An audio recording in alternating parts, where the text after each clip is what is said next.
কিছু প্রশ্ন এসেছে, উত্তর শোনেন, কাজে লাগবে। আমাদের এখানে বিয়েতে ডিজে গান বাজনা ছাড়া বিয়েটাই জায়েজ হয় না। এই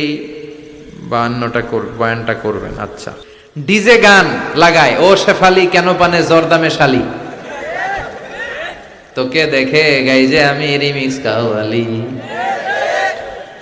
এটা এখন অবশ্য শুনি না আমি, আর 2-1 বছর আগে আমি সব সময় শুক্রবারে কোথাও গেলে জুমাবারে খালি এটা বাজে। আমি বললাম কি রে, শেফালিটাকে? হুজুর এটা এই দেশের শেফালি না, এটা ইন্ডিয়ান শেফালি। আছে না নাই? তো ভাষার জন্য আমরা দেশকে শহীদ করলাম, বাংলা ভাষার জন্য, কিন্তু এই বাংলার ভিতরে ঢুকছে এখন হিন্দি।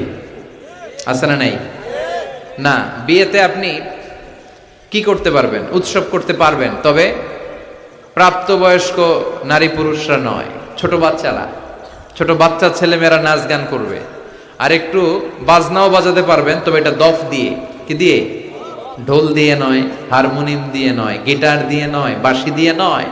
বিশ্বনবী বলেছেন আলিনু আন-নিকাহা বিদ্দুফুফ, দফ বাজিয়ে দফের ব্যান্ড পার্টি করে বিয়ের ঘোষণা দাও, যাতে মানুষ বুঝে যে এখানে বিয়ে হতে যাচ্ছে।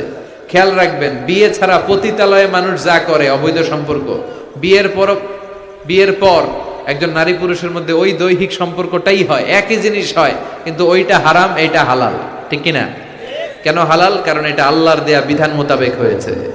আর এটা লুকিয়ে লুকিয়ে চোরের মতো নয়, সামাজিক স্বীকৃতি নিয়ে তারা এই ভালোবাসার সম্পর্ক গড়েছে। চিল্লায় বলেন ঠিক কিনা? এজন্য বিয়েটা হালাল, আর হালালে বরকত দেয় কে? আর অবৈধ সম্পর্ক হারাম, হারামে কোনো বরকত আছে? তার মানে এই ডিজে গান বাজনা এগুলো করা যাবে না। হাই বিটের যে গানগুলা লাগায়, ছেলে মেয়েদের এমনি ডান্স দিতে মনে চায়, আছে না নাই? এগুলো বাজানো যাবে না। তবে হ্যাঁ, বিয়েতে একটু অনুষ্ঠান করা যাবে, গায়ে হলুদ লাগানো যাবে, তবে নারীরা ওইখানে কোনো পুরুষ থাকতে পারবে না। শুধু বিয়েতে কেন, এমনিও হলুদ লাগানো যায়। যারা রূপচর্চা করে, স্কিনের ব্যাপারে সচেতন, গায়ের স্কিনটাকে সৌন্দর্য যারা বাড়াতে চান, তারা হলুদ লাগাতে পারেন।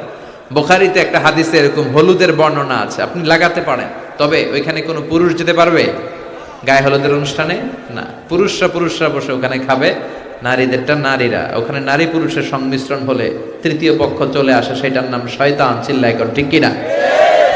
আল্লাহ আমাদেরকে বোঝার তৌফিক